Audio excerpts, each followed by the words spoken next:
Palabras de alegría y esperanza. Es el 14 domingo del tiempo Dal ordinario Vangelo secondo del año Marco. B y el Evangelio de Marcos, capítulo 6, 1-6. Y el comentario es del padre Fernando Armelini. Un saludo dominical para todos. El texto del Evangelio de hoy es la continuación de lo que hemos escuchado el domingo pasado. Recordemos que el Evangelio había hablado de la curación de una mujer que tenía pérdida de sangre y luego la reanimación de la hija de Jairo. Estas dos curaciones fueron el resultado de la fe.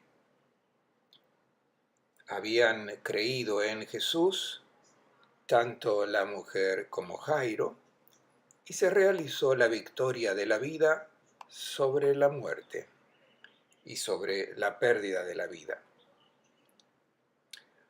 Hoy vamos a ver lo contrario, lo que sucede cuando no se tiene fe. La fe había obtenido la vida en Cafarnaún. Hoy veremos lo que provoca la falta de fe, el no recibir a Jesús en la propia vida. Introduzcamos el episodio. Había transcurrido más o menos un año de vida pública de Jesús en Cafarnaún. De hecho, estamos a un tercio del Evangelio de Marcos. Y en Cafarnaún, donde puso su residencia Jesús después de haber dejado Nazaret, Jesús obtuvo buenos resultados con la gente que lo escucha y que lo admira. También encontró oposición de parte de los escribas y los fariseos, quienes lo acusaron de estar de acuerdo con Beelzebú. Y ya de entrada han decidido quitarlo de en medio. Comprendieron que era una persona peligrosa para la institución religiosa de Israel. Y es ahora, después de un año de vida pública, que Jesús decide regresar a su ciudad. ¿Qué es lo que va a hacer Jesús allá? Nosotros pensamos quizás inmediatamente en una visita de cortesía para encontrarse con su madre, con los parientes, con los amigos, pero el objetivo es otro. Es para comprender lo que sucede en Nazaret cuando Él llega. Y para comprender esto hay que tener presente las noticias que circulan en su pueblo sobre Él. Han sentido hablar de las curaciones que hace, del mensaje provocador que anuncia, y muchos concluyen, no es el mismo, está medio loco. Nosotros conocimos a Jesús de Nazaret que trabajaba como carpintero y ahora sentimos hablar sobre él que está provocando el desacuerdo con la autoridad constituida. No cumple el sábado, frecuenta la casa de los publicanos y de los pecadores, acaricia a los leprosos, anuncia el perdón de los pecados sin preguntarles primero si están arrepentidos. Y también no dice que haya que cumplir con las prácticas de purificación en el templo. Para él estas cosas no cuentan para nada. También no practica el ayuno y enseña a sus discípulos a hacer lo mismo. Este Jesús se ha alejado de la tradición y cuando fueron a prenderlo para llevarlo a su ciudad, para llevarlo a Nazaret, él no se dejó convencer. Ha dicho que existe una nueva familia. La familia antigua debe entrar en la nueva familia. Y sus familiares están preocupados porque Jesús se está alejando de las tradiciones que todos seguían desde siempre, que es lo que los rabinos han enseñado, lo que los escribas y fariseos enseñaron, es su predicación la que hay que seguir. Esto es lo que piensan en Nazaret. Y ahora Jesús llega a su región. Escuchemos lo que sucede cuando regresa a Nazaret. Saliendo Jesús de allí, se dirigió a su ciudad acompañado de sus discípulos. Un sábado se puso a enseñar en la sinagoga y la multitud que lo escuchaba comentaba asombrada: ¿de dónde saca todo eso? ¿Qué clase de sabiduría es esa? Y los prodigios que hacen con sus manos, ¿no es este el carpintero, el hijo de María, el hermano de Santiago y José, Judas y Simón? ¿No viven aquí entre nosotros sus hermanas? Y esto era para ellos un obstáculo. Cuando sus familiares fueron a buscar a Jesús en Cafarnaún, él les dejó entender claramente que había dado un corte al grupo familiar cerrado. Ahora decide regresar a su lugar, a su región. Notemos que Nazaret no es mencionado. Se dice ciudad o patria. La alusión es claramente al Padre, a la tierra de los antepasados, a la tradición. Nazaret está en un lugar montañoso, cerrado, no tiene mucho contacto con los que piensan de manera diferente y ellos siguen sus propias tradiciones. Jesús debió alejarse porque allí su mensaje no hubiese penetrado, pero ahora regresa. Y el hecho de que no vaya solo no hace pensar en una visita de cortesía a su madre. Se dirige allí con sus discípulos. Y esto es un gesto inequívoco que él hace. Va con su nueva familia, compuesta por aquellos que han respondido sí a su llamada. Han dejado las redes, el padre, la barca y todo lo demás, el puesto de los impuestos que dejó Mateo.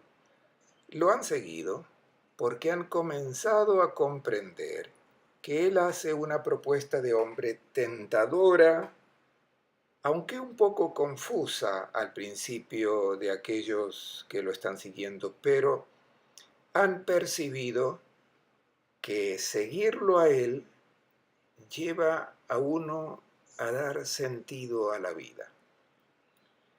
Llega por tanto Jesús con sus discípulos y es como si presentase a su nueva familia, a la familia antigua, para convencerla a la familia antigua de dejarse involucrar en esta novedad.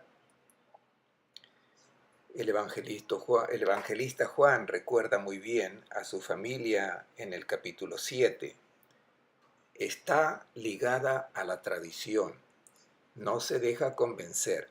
Dice Juan que ni siquiera sus hermanos creían en él. Juan 7:5. El grupo llega a Nazaret, pero no en sábado, porque el sábado no se camina. Por tanto, han llegado ya hace unos días. Pero no se menciona que haya habido disensiones o discusiones cuando Jesús llegó. Jesús era bien conocido y por lo tanto era bienvenido. Y mientras que Jesús hace la vida normal de todos los días y se relaciona normalmente con la gente, nadie tiene nada que decir sobre él. Mientras hable de puerta, de arado, de mesas, está de acuerdo con todos.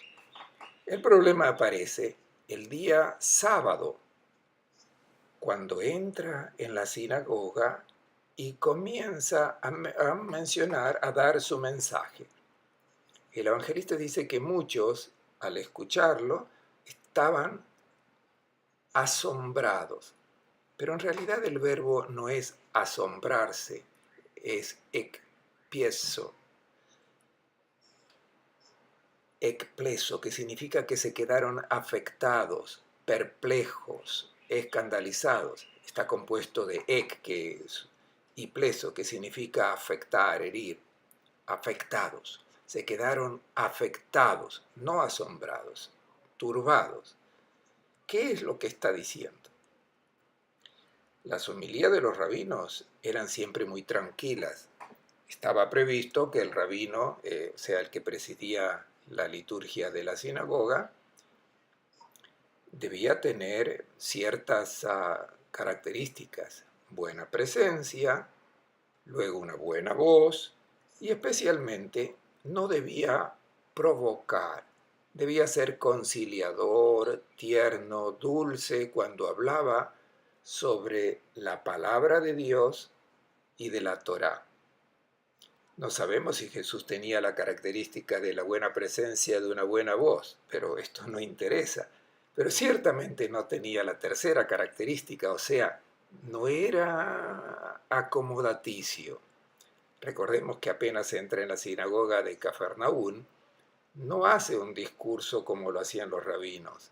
Es provocador, a tal punto que el demonio que estaba presente en aquel hombre se revela. Esto es, la palabra de Jesús no deja tranquilo a los demonios que están dentro de la gente. Cuando llega la palabra de Jesús de Nazaret al deshumano, que está presente, reacciona porque se siente aludido, se siente aplastado. Nos preguntamos, ¿qué es lo que ha escandalizado a la gente de Nazaret? ¿Qué es lo que los ha herido?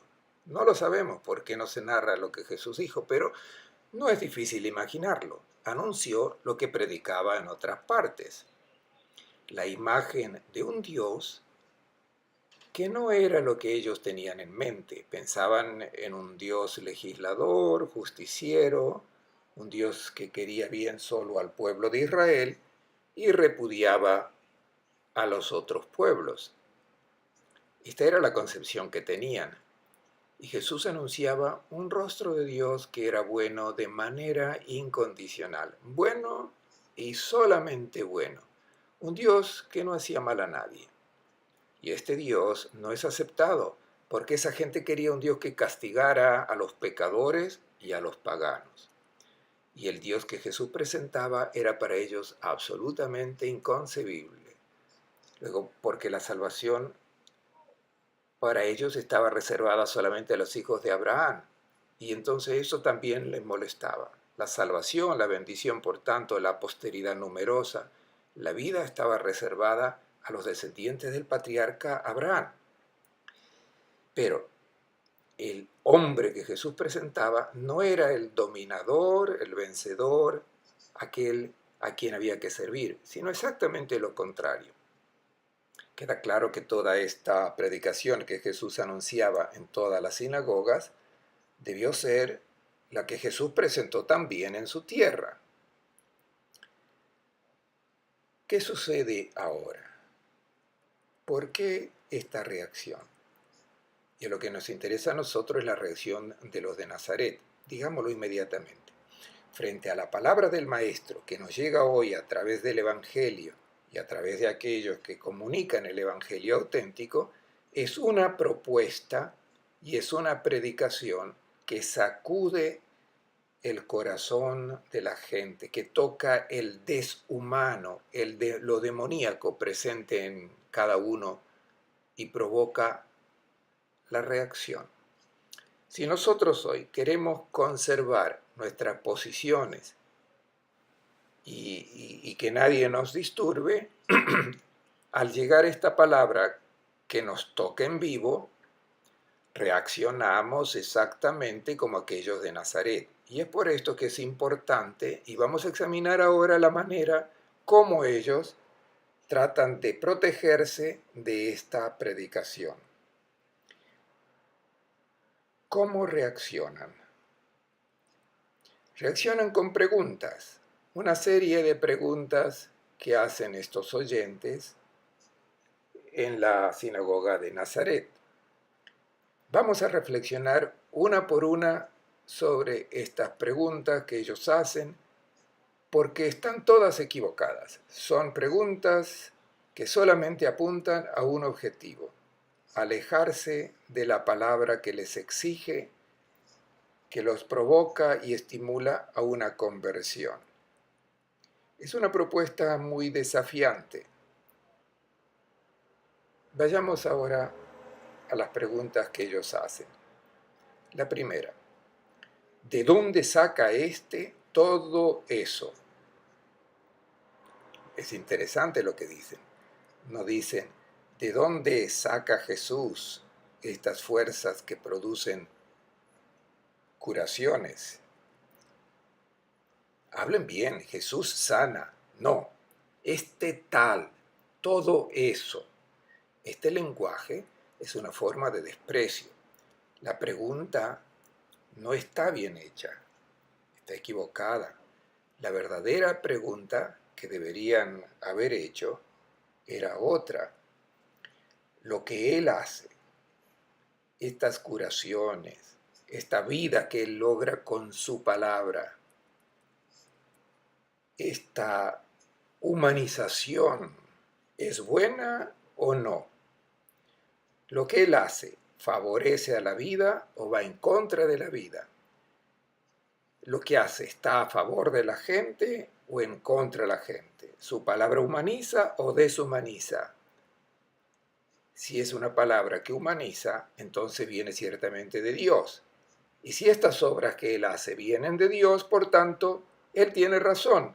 Y nosotros debemos cambiar, debemos dejar nuestras propias convicciones, nuestras tradiciones, los pseudo valores sobre los que apuntalamos nuestra vida. Entonces, ¿qué hacemos? ¿Qué hicieron los de Nazaret? Prefirieron aceptar la respuesta de los fariseos. Quizás estas obras pueden venir de Belcebú, del demonio. Es exactamente lo que decimos nosotros tantas veces para protegernos de las provocaciones que el Evangelio nos hace. Cuando vemos a alguien que hace obras que derivan del hecho de haber asimilado, de haber dado fe a la propuesta del maestro, aparecen obras humanizantes. Los que no se dejan atraer por esta propuesta de vida y se defienden diciendo vienen de Belcebú, como dejarse llevar por el orgullo, hacerse ver, querer ser el primero, son todas excusas. Si las obras son buenas y son consecuencia de haber adherido al Evangelio, la pregunta coherente es una sola. ¿Vale la pena aceptar esta propuesta que produce cosas tan extraordinarias? ¿El mensaje evangélico tomado en serio genera vida o genera muerte? Esa es la pregunta adecuada. Cuando nos encontramos de frente a lo que han hecho los santos de la caridad, los conocemos bien. Camilo de Lelis, el Cotolengo, Vicente de Paúl, Juan de la Cruz de Dios, la Madre Teresa. ¿Qué es lo que produjo el Evangelio en San Francisco? No vamos a preguntarnos lo que ellos hicieron o de dónde vienen. Si las obras son buenas y son producto del Evangelio, dejémonos involucrar en esta propuesta que Jesús hace. La segunda pregunta. ¿Qué clase de sabiduría se le ha dado? Nuevamente no se nombra a Jesús. Lo conocen bien a este tal. La pregunta, ¿qué clase de sabiduría se le ha dado? Este mensaje no viene de los maestros religiosos oficiales, lo que dice Jesús. Por tanto, no es de fiarse, no es la tradición, no corresponde a los razonamientos que nosotros hacemos. Pero la pregunta que se debían hacer era otra, y es esta. ¿Lo que él anuncia es verdadero o es falso? Y esta pregunta sirve tanto al creyente como al no creyente para protegerse de la predicación que viene del Evangelio. Comenzaré con los no creyentes que se hacen esta pregunta. La pregunta cabal para los no creyentes es esta. ¿El mensaje evangélico es humanizante o no? ¿Qué es lo que es más conforme a la dignidad humana? ¿La propuesta de una vida entregada a los demás o el egoísmo? ¿Pensar en sí mismo o gozar de la vida sin pensar en los demás? ¿Qué es lo que te hace más humano? ¿El perdón, hacer el bien a quien te ha hecho mal, es más o menos conforme a la dignidad humana que la venganza? La manera de vivir la sexualidad, la familia monogámica, tal como viene propuesta por el Evangelio, el amor conyugal incondicional, ¿es más o menos digno del hombre, de la persona? Estas son las personas adecuadas, justas. Las otras preguntas sirven solamente para no dejarse convertir y convencer, para dejarnos atrapar por los demonios, por el deshumano que llevamos dentro. Para el creyente, la pregunta no es esta. ¿Está conforme a la tradición, a lo que han enseñado antes? No. La pregunta justa ¿es cierto o está equivocado? No se trata de si siempre se ha hecho así, siempre se ha pensado así. La pregunta, por tanto, es otra. ¿Es verdadero o no lo que él anuncia? No son razones formuladas contra el mensaje evangélico las que muchas veces se nos presentan siempre para defenderse. ¿Qué es lo que interesa de la vida de los sacerdotes, la historia, los cardenales, los papas renacentistas? Esto no interesa. Lo que interesa es la propuesta del Evangelio ante la cual confrontas tu vida. La tercera pregunta: ¿qué tamaños milagros realiza con sus manos? Son las manos de un carpintero, callosas. Tengámoslo presente, es un carpintero el que ha cambiado el mundo. Nadie se lo esperaba y mucho menos los de Nazaret. Nuevamente, observar sus manos.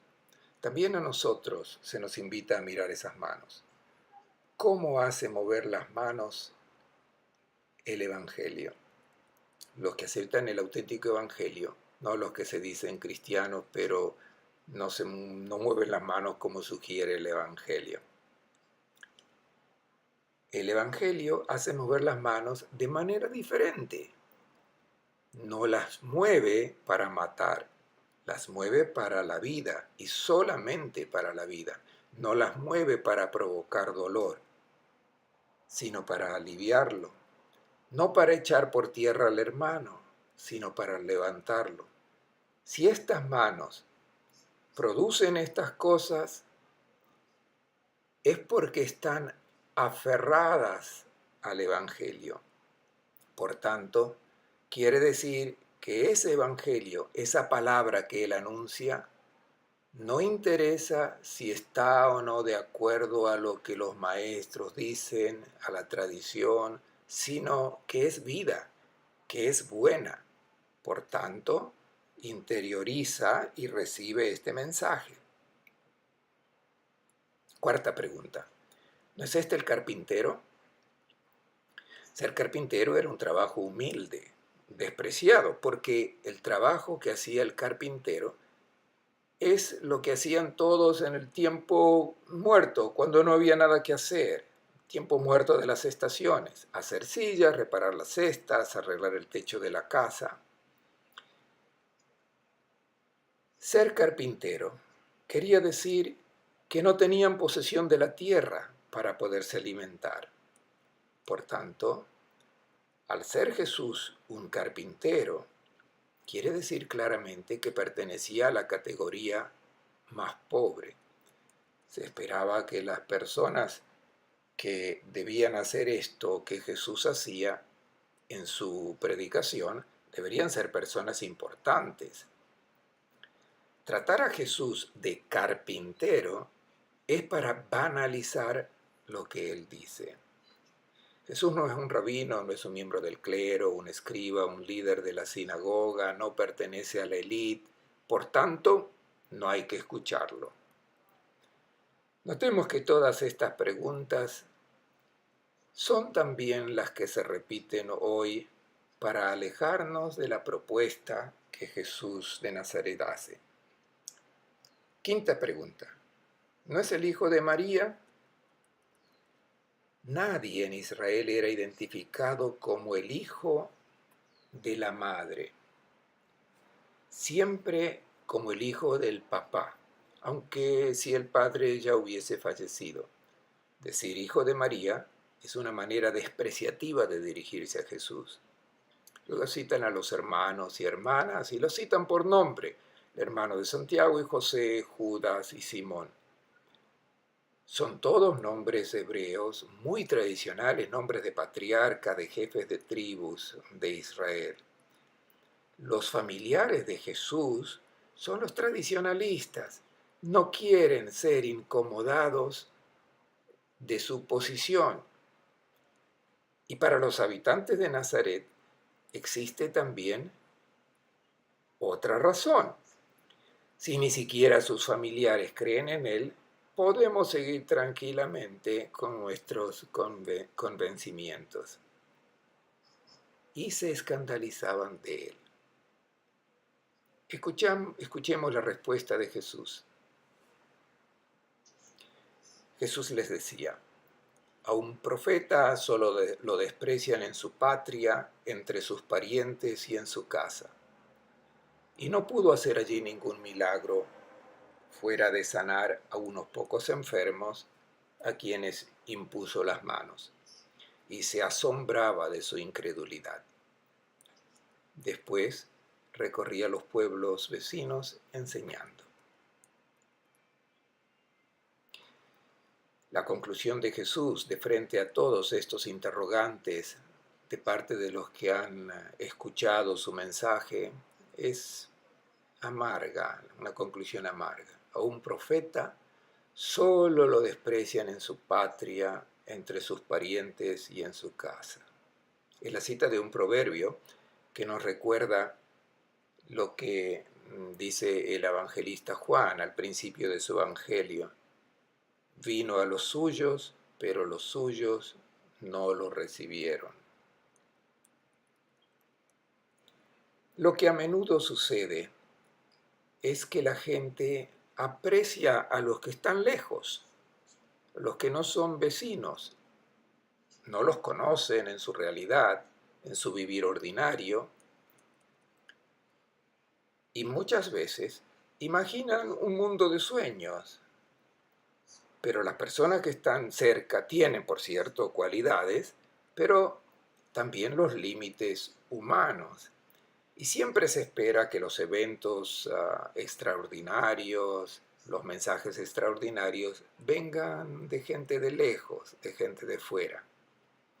Pensemos en tantos personajes que admiramos, las estrellas del cine, modelos a imitar porque son los que tienen una vida de felicidad perfecta. Pero cuando uno está cerca de ellos, también se ven sus límites. Si estuviesen cerca, se darían cuenta que son personas como nosotros. Y toda esa áurea de sacralidad y de misterio desaparecería enseguida.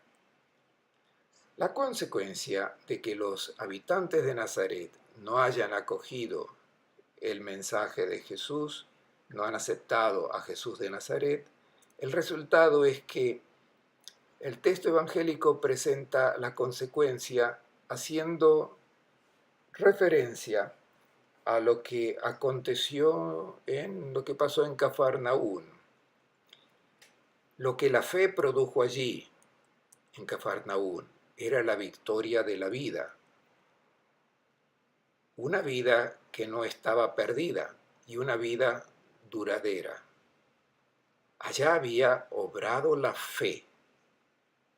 Aquí, ¿qué produce la falta de fe? La incredulidad tiene también una fuerza enorme. Produce los grandes desastres. Si se rechaza a Cristo, se rechaza el amor, la alegría, la paz, la mansedumbre, el autocontrol, el dominio de las pasiones, el servicio gratuito y humilde al hermano. Se rechaza una propuesta humanizante. Y añade el evangelista, y no pudo hacer allí ningún milagro fuera de sanar a unos pocos enfermos a quienes impuso las manos. La fe, la adhesión, la aceptación de la propuesta de hombre que hace Jesús de Nazaret produce milagros extraordinarios cuando es recibida en la fe. Si aceptamos la propuesta de hombre que hace Jesús de Nazaret, aportaremos la paz, el diálogo, la reconciliación. Pensemos en lo íntimo de nuestra comunidad, de nuestro pueblo, de nuestra familia.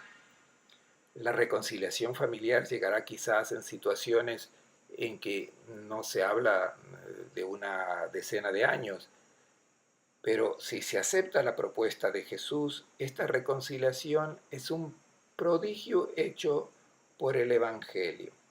Pero si no se recibe, si solo algunos lo reciben, los prodigios son muy pocos, solo algunos pequeños cambios, como en Nazaret, pero es solo algún enfermo no grave al que se cura porque la limosna es poca, la palabra ofensiva es menor, pero los grandes y prodigiosos hechos de la presencia del reino de Dios en el mundo no pueden realizarse donde no existe una adhesión completa a Cristo y a su Evangelio. Y Jesús se maravilla de su incredulidad. En el Evangelio se cita 2 veces este verbo, ethaumasen, aplicado a Jesús. Solo 2 veces que Jesús se maravilla. Una vez, por la fe del centurión de Cafarnaún, Jesús se maravilla que es un pagano y que tuviese tanta fe. Y la segunda vez que se maravilla es por lo contrario, la falta de fe de la gente de su pueblo. La conclusión del texto evangélico es desconsoladora. Jesús no es aceptado en Nazaret, pero sale para anunciar este mensaje en todos los lugares de Galilea. Es una invitación a no desanimarse y naturalmente la invitación a acoger su mensaje y luego no desanimarse del anuncio si es que algunos no acepten este mensaje. Hay muchas personas que están a la espera de escuchar esta palabra de vida. Les deseo a todos un buen domingo y una buena semana.